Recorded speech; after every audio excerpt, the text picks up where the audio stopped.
or just over which a very strong wind is blowing. It looks absolutely perfect out there, but you can see from the rippling flags there that there is a very strong wind indeed, and that might just be a factor. It always is. Now, typical of a cup final, we have the odd person or two who wants to make the mark. And I think, by and large, they realise that there's almost a guarantee of close-ups. Now, that's somebody who doesn't need green here. William Connolly, Esquire, later Farty, now domiciled in England, sadly, who could do with a lot more ability up here. And it's that kind of day, very special supporters coming in, looking for entertainment. There is, of course, a very special guest here today, the Prime Minister, Mrs. Thatcher, who's been at Hampden Park since about 12:30, quarter to 1, where she lunched with the SFA officials and then met the teams just after they arrived at the ground. There is the Dundee United support. I have to say, and I'm sure the man sitting beside me would agree, that Dundee United are one of the great phenomenons of Scottish football, coming from virtually nothing about 14, 15 years ago into a force that is actually respected throughout Europe. Ali McLeod. Yeah, I think the manager, everything's to do with the manager. Everyone doesn't maybe like Jim, but he's a tremendous coach, and it's a credit to see his team here at Hampden once again.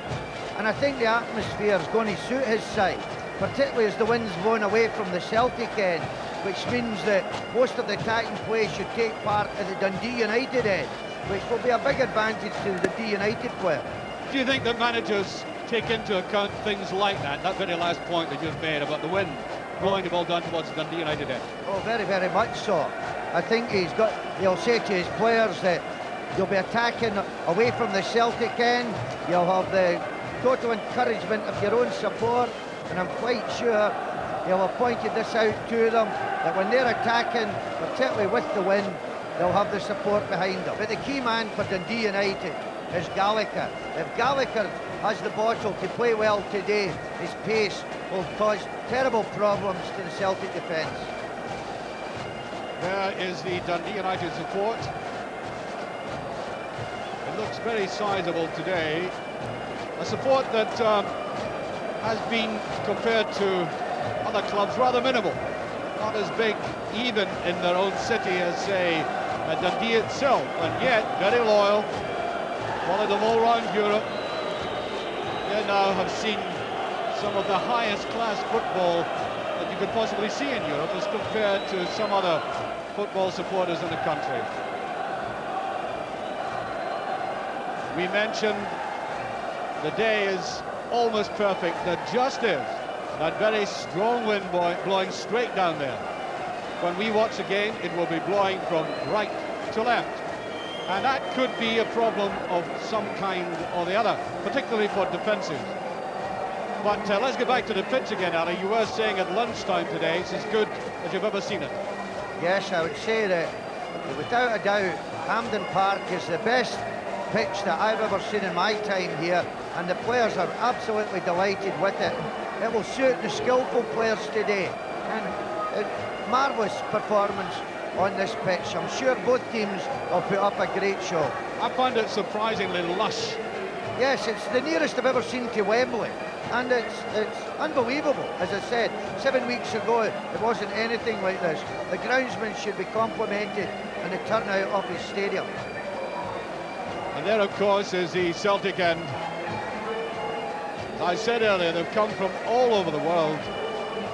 Very much like the Rangers supporters, there is nowhere you go in the Commonwealth country, the old Commonwealth countries, while you find some Rangers or Celtic supporter coming up to you, recognising you and say, well, we still watch the games here, still get them take for us and sent back.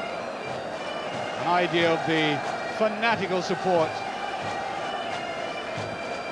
And you can't have the Hampden Cup final without that stirring sight. The mass pipe bands.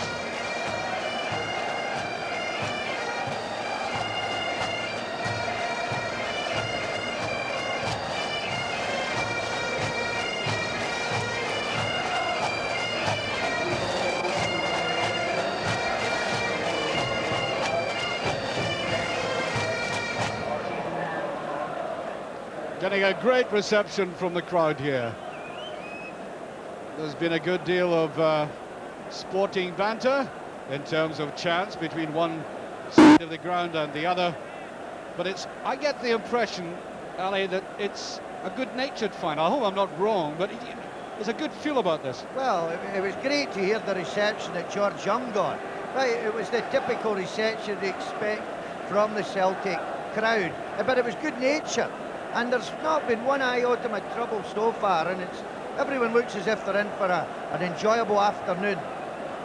Well, they're certainly going to enjoy themselves. I just hope they don't walk down Sucky Hall Street like that tonight. They'll have to have an explanation for that. It's good to see that, though. Nice colour. We need colour splashed all the way around Hampden Park.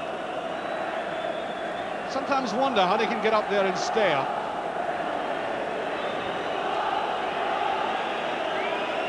They look like the hippie version of the Andrews sisters. Well, there we are. There's a better shot of them now. And I think everybody is now looking towards a tunnel, and indeed, out come the team.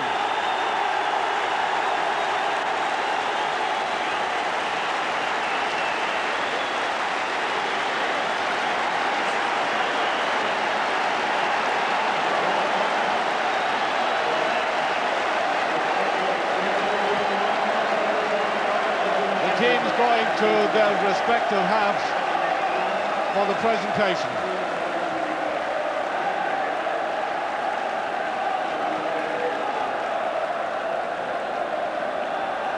We were assured, and there is the Prime Minister, Mrs. Thatcher, making her first public appearance.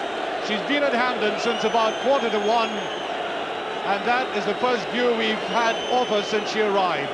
She's had lunch, and I think she's eagerly anticipating seeing a stirring and exciting game, and I hope she thoroughly enjoys herself.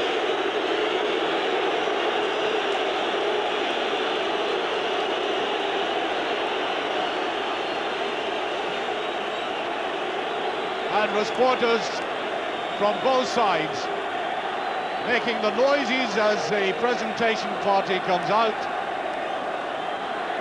Mr. Dennis Thatcher has followed in the rear. There's William Ross, who used to be the Secretary of State for Scotland, chanting different political party, of course, but on a football occasion, that rapport exists in the expectancy of a fine football match.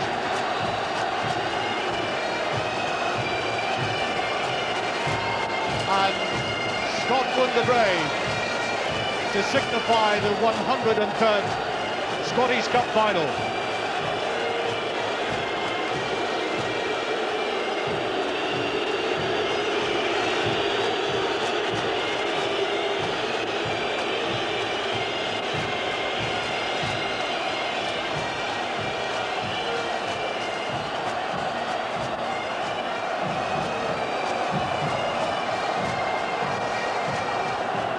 Scotland the Brave, a stirring sound. The entire box of dignitaries standing up as it was played.